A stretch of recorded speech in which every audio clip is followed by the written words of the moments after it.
It is singular. It is very singular. It has overthrown all my calculations. It is distinctly opposed to the doctrine of averages. I cannot understand it. Dear Dr. Daly, what has puzzled you? My dear, this village has not hitherto been addicted to marrying and giving in marriage. The youths of this village have not been enterprising, and the maidens have been distinctly coy. Judge then of my surprise when I tell you that the whole village came to me in a body just now and implored me to join them in matrimony with as little delay as possible. Even your excellent father has hinted to me that before very long it is not unlikely that he may also change his condition. Did you hear that, Alexis? Are you not delighted? Yes, I admit that a union between your mother and my father would be a very happy circumstance indeed. My dear sir, the news you bring us is very gratifying. Yes. Still, in my eyes, it has its melancholy side. This universal marrying recalls the happy days, now alas gone forever, when I myself might have... But tush, I am puling. I'm too old to marry, and yet within the last half hour, I have greatly yearned for companionship.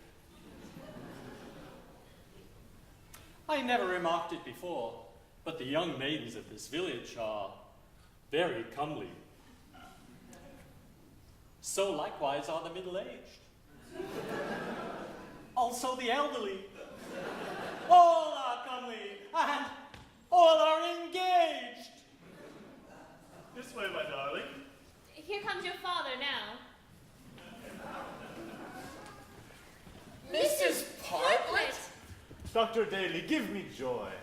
Alexis, my dear boy, you will, I am sure, be pleased to hear that your father's declining days are not unlikely to be solaced by the companionship of this good, virtuous, and amiable woman. My dear father, I must admit this is not altogether what I expected.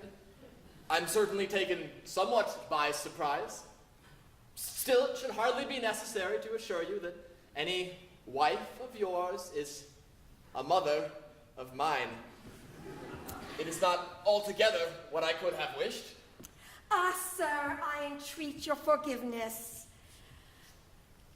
I know that socially I am not everything that could be expected, nor am I blessed with an abundance of worldly goods, but at least I can confer on your estimable father the great and priceless dowry of a true, tender, and loving art. I do not doubt it. After all, a faithful love is the true source of every earthly joy. I knew my son would not blame his poor father for acting on the impulse of a heart that has never yet misled him. Zora is not, perhaps, what the world would call beautiful. Still, she is comely. Distinctly comely.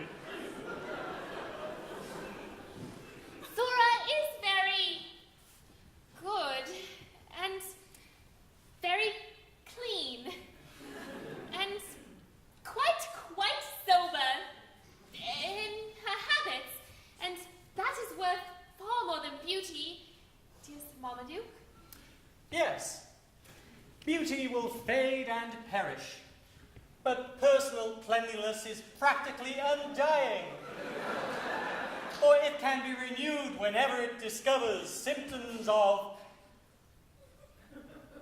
decay.